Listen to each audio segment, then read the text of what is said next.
The wind whispered sinister secrets through the undergrowth, and twilight descended like ink over the forest. Shadows from the tall pines stretched out like long tentacles, ensnaring the already weary Alexei. He was lost. He had been wandering for hours, but the forest seemed like an endless labyrinth, where all paths led nowhere. His phone lay silent in his pocket, a dead weight, its battery long drained, leaving him utterly alone with his mounting fear. Suddenly, through the thick canopy of trees, he saw a light. Dim and flickering, it beckoned him like a beacon in a storm. With hope in his heart, Alexei trudged towards the light, hoping to find help.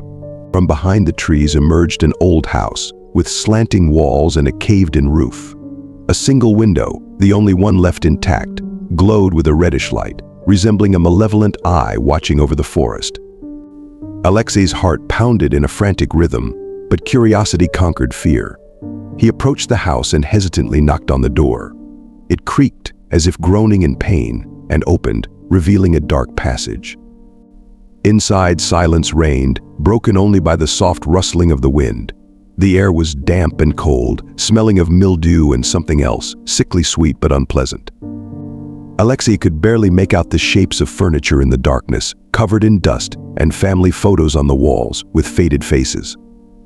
But something was wrong. There were no children in the pictures, not a single one.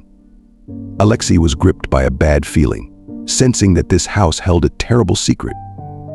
He moved forward cautiously, examining the rooms. In one of them he saw a crib buried under dust and a toy rabbit lying on the floor, as if forgotten, abandoned.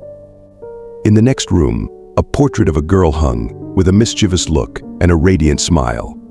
But her eyes seemed empty, colorless, and he saw a glimmer of endless sadness in them. At that moment, he heard a whisper. As if from the depths of the earth, it came from the basement, growing louder, more threatening. Alexei remembered the old legends about the missing children in this forest, about the evil spirits that claimed innocent souls.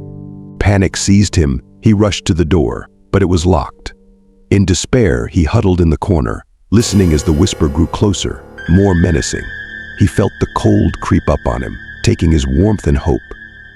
At that moment, the door swung open, and a man in a dark cloak entered the room. His face was hidden by a deep hood, but Alexei saw sparks of madness in his eyes. "You are lost, boy," he whispered, his voice filled with sinister sweetness. "Don't be afraid, we will help you. You will be with us forever." Alexei had closed his eyes, preparing for the end. But he didn't die. He only heard cold, inhuman laughter, which froze in his ears like a curse. Then he lost consciousness. When Alexei was found a few days later, he was in shock.